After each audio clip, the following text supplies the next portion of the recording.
Tori Kruse. Welcome to my channel. If you're new, please subscribe and hit that notification bell. Please put your comments below, and you can also find me on social media at Miss Tori Kruse. Today we have an extremely special guest on It's Breakthrough Time podcast. I'm really excited to introduce Natalie Burt to all of you. She is the author of Living with a Monster. She is the mama to Ella Grace and Eli, the wife to super coach Michael Burt, and she is on a mission to transform lives and to help people become the exact person that God created them to be. So welcome, Natalie. I am super excited that we're doing this podcast interview today. Thank you so much for having me. I'm excited. Yeah. So, all right. I have to tell everybody the little backstory here of how we met. So Natalie and I are both health coaches, and we were at a health conference just a few weeks ago, or maybe a month ago or so. And I saw her there, and I've never met her in person, but her husband, Coach Burt, is my business coach. And so I recognized her a little bit, and I just went up to her and we started chatting it up, and we instantly connected, and we're like, girl, we got to do a podcast interview and get this ball rolling. So here we are, and we're having an awesome conversation today. And so, Natalie, I just want to first start out and talk a little bit about your book you're the author of Living with a Monster. What is that book about? And tell us like that journey to discovering the meaning of the book. So, like you said, my husband is a business coach, and in creating the coaching program Monster Producer, we were riding down the road one day, and I made a joke that I was going to write a book called Living with a Monster, and just never really intended to do that. But fast forward a couple of years later, he was speaking at 10X Growth Con in Las Vegas, and we had been there for a week of just intense, a lot of adrenaline. He had just finished speaking after being there all week, and I was sitting in the spa with my girlfriends, just relaxing. And I saw this post on Facebook where he was, thanking me for supporting him, and couldn't do it without me, how much he loved, my support and me. And I want to congratulate her for writing her first book, Living with a Monster, on Facebook. So I immediately was like, what is he doing? Like, what in the world? So, but what do you do at that point? I started getting a flood of messages like, I can't wait to read this. My marriage needs this. So I just wrote it because what do you do, But anyway, the book is about how I really changed my mind in more of a supportive role to support him, to really cooperate with him versus compete with his ambition. That's the biggest message, is how do you do that and still have a place in the relationship, not to where, the driven person is always, taking the spotlight, and which is how it usually is when you're married to a driven person. And I'm okay with that. But there's also a way I can support him without holding him back too. So that's what the book's about. I already want to read it. I've researched it quite a bit, but I have not actually picked up the book. And so I'm going to go buy this, and everybody listening should go buy this book, because whether you're married or you're not married, but you're listening to this podcast right now. And so you're clearly a very ambitious person, or you're with an ambitious person. You're just like, I got to try to figure out what these people are about. This is the book exactly for that. So I like what you said there about, instead of competing with him and his ambition, you decided to support him.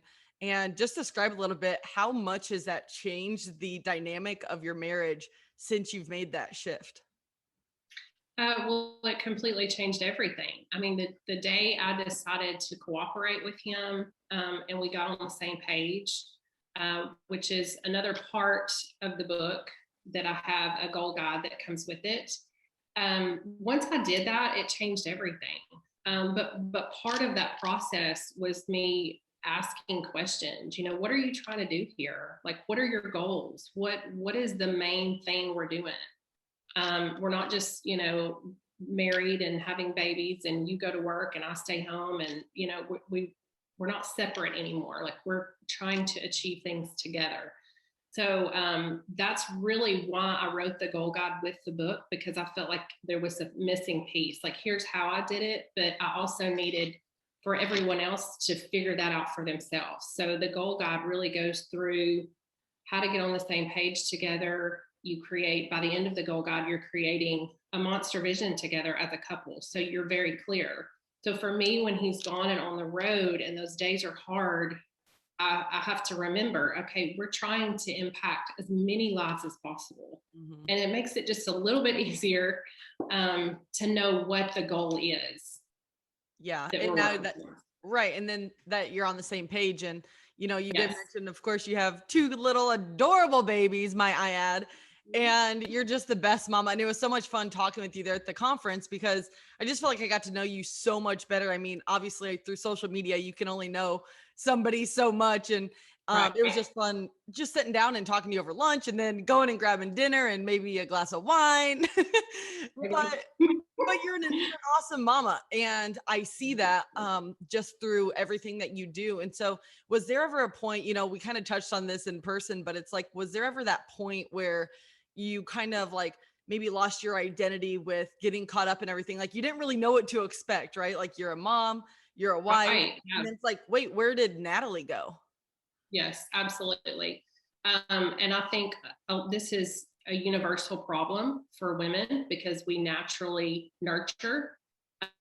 So you have to place self-care and time for yourself, and all of those things have to be a high priority, or you're going to lose yourself in any relationship or marriage.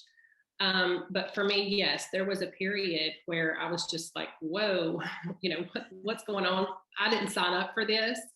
And I don't think when we first got married that he knew exactly what his goals and dreams were either. I mean, I knew he wanted to impact people, but not on the scale. Like, the longer we're in this, the more we're realizing, okay, we can touch millions and millions of people.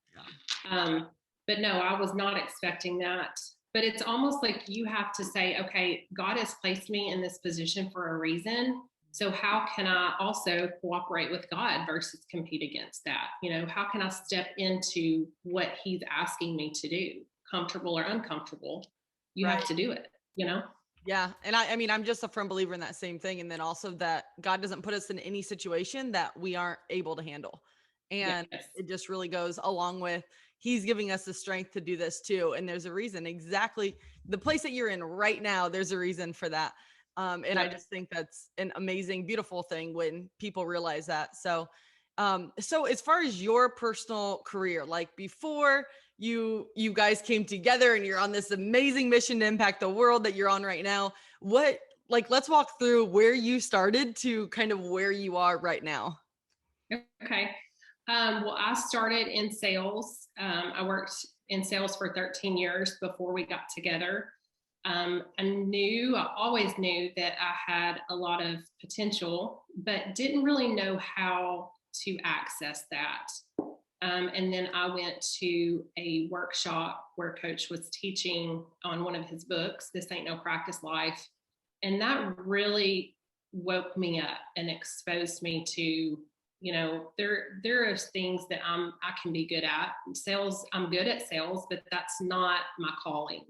Yeah. And so through the next few years of me figuring out what my gifts are, which are hospitality, and that's really, and then also us getting on the same page, that's kind of where everything took off. And when I mean took off, it's like his business exploded.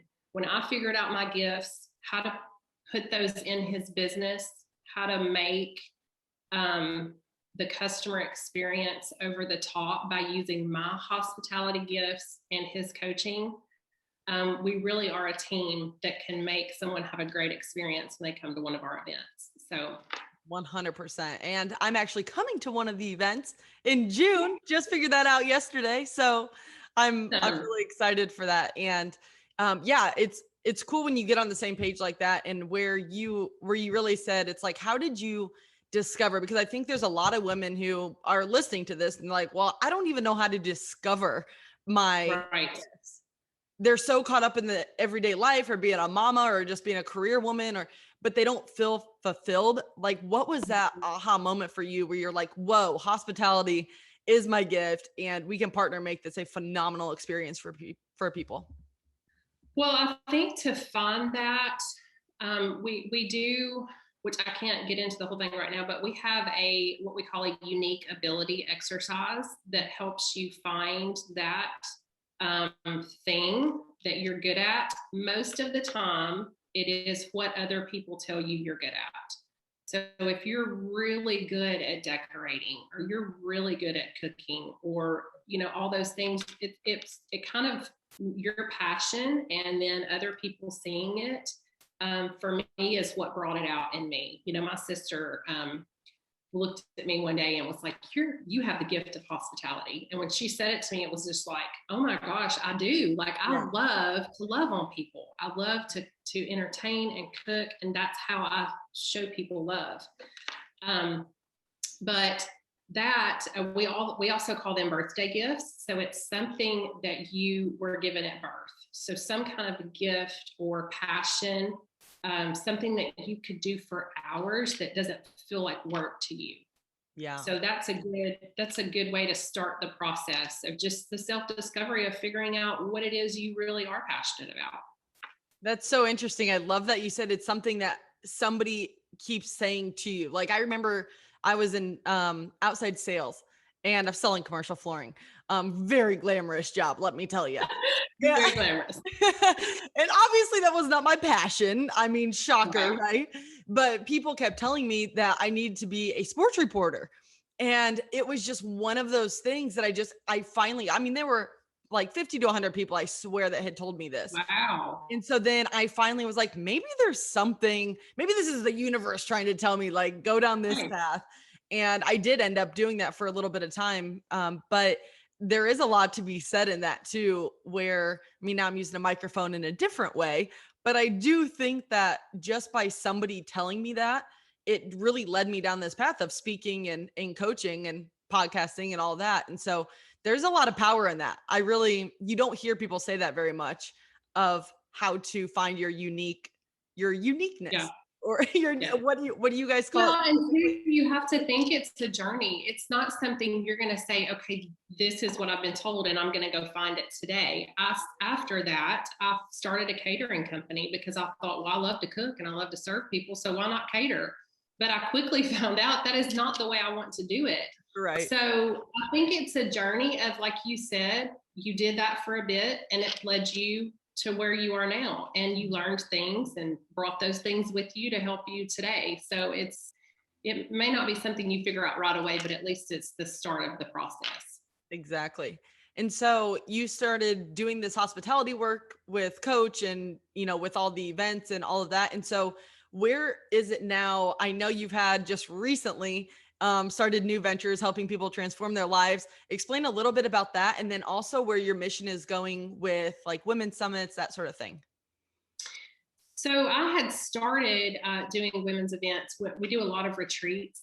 We do believe you have to retreat to attack. A lot of times you can't see things, changes you need to make in your business or in your relationship, for that matter, when you're inside of it. So we believe pulling you out of your day-to-day grind to focus on those things.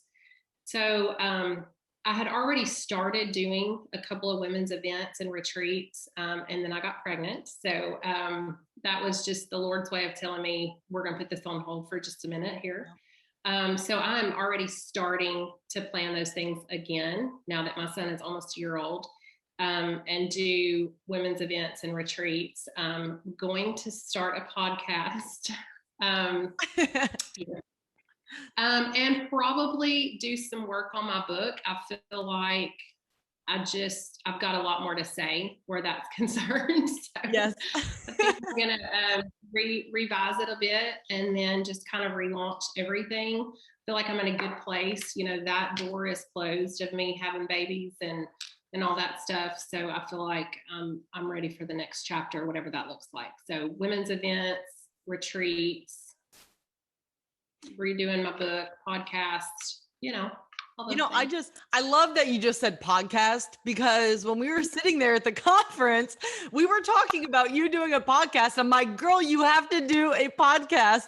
And then I was like, I jokingly said, I'm just going to post it on social media. So then you have to do it just like the I book. have to do it. Yeah. I Which guess is that's how funny. people get me to do things, right? It worked. It worked the first time for Coach. So It's good. So I'm leaning into it. I feel like that's the next natural thing for me.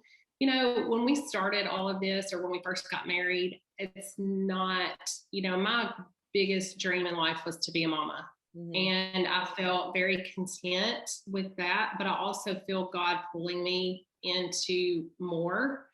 And there's more people that I can help. And I feel like, a lot of people in the coaching program want to hear from me, how I do it, how I work through the mess sometimes. And so I'm just going to lean into that and be obedient. yeah, I love how you're such a strong woman too, and that it just shines right through you in the sense of, I'm sure you have tough days just like the rest of us. We're all human. We all have this fear and doubt. Yeah. But you have this impact and this calling that has been placed on your heart, and you come across, you have such a genuine heart, and you're authentic, and so many women need to see that, especially when you're juggling all the things. I mean, you're married, you're a mom, you guys travel, your husband travels even more so, it seems like, than you do, and just to keep everything a healthy balance. But there's no balance, I don't think. There is no balance. Yeah. No balance around here. I think that's a myth, honestly. And I reference this in my book. If you think about your business as a newborn baby, I mean, it needs so much attention. This is why I don't believe in balance. Certain things in your life and the steps that you take and the place that you're in at this moment may need more of your attention than something else. And so that's why I don't think it's possible to give everything the same amount of energy and effort at the same time. It's just not possible. So Eli is your second child, but what would you say to any young moms out there who maybe it's their first child, or maybe it is their second child, but they're trying to juggle a career, of course, have a healthy marriage, and just be a phenomenal mom? Like, what would be that one thing where it's just, here you go, mamas? Grace. Give yourself some grace.